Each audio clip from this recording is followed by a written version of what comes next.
Oh, papa Benjamin, on s'est rencontrés avant, disons, depuis 2006. Donc, depuis notre rencontre, le Seigneur aussi m'a parlé pour dire, cet homme de Dieu, il faut le suivre. Il ne faisait rien au hasard. Il ne faisait rien dans la chair. Mais il était inspiré. Toutes ses prédications étaient inspirées. Des fois, les ministres de l'ancien président, un jour, l'homme de Dieu a donné un message. Ils étaient là. Mais à la fin, tous les ministres couraient seulement. Mais cet homme-là, il est où? D'où il est venu? Mais attends, il est au Bénin ici? C'était extraordinaire. Ce qui m'a vraiment impacté de façon personnelle, il s'occupe, il prend son temps,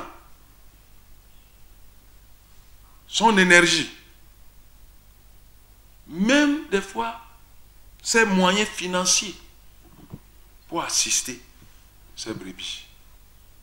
Je reconnais les autres pasteurs au Bénin ici comme des vrais pasteurs. Mais il est exceptionnel. Ce qui m'a surtout frappé, parce que lorsque j'ai commencé l'église, je voyais certaines filles, mais lorsqu'on m'a raconté leur histoire, j'étais vraiment épaté. Certains sont venus pour être domestiques, pour faire la bonne, comme on le dit communément chez nous.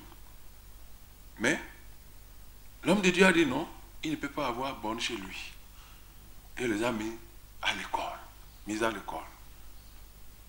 Et ils ont suivi l'éducation scolaire et l'éducation spirituelle. Et c'est jusqu'à beaucoup ont eu le bac. Beaucoup sont allés à l'université, ils ont eu leur diplôme universitaire. Combien d'hommes peuvent le faire de Dieu au Bénin ici? Ce n'est pas que je ne les reconnais pas comme hommes de Dieu. Mais ce qui est à César, donnons-le à César. Comment il faut être patient? Comment il faut aimer son prochain? Comment il ne faut pas rendre le mal par le mal? Papa, vous m'avez enseigné. Je suis vraiment fier de vous. Sans parler du peuple de masse, l'ennemi ne réussira pas. Parce que Dieu va tous se souvenir de nos âmes que Dieu vous a utilisées pour sauver, pour délivrer. Votre renommée va se répandre partout. Ceux qui ne vous connaissent pas, ceux qui ont appris une histoire tordue de vous, ils diront, c'est de cet homme-là qu'on parle.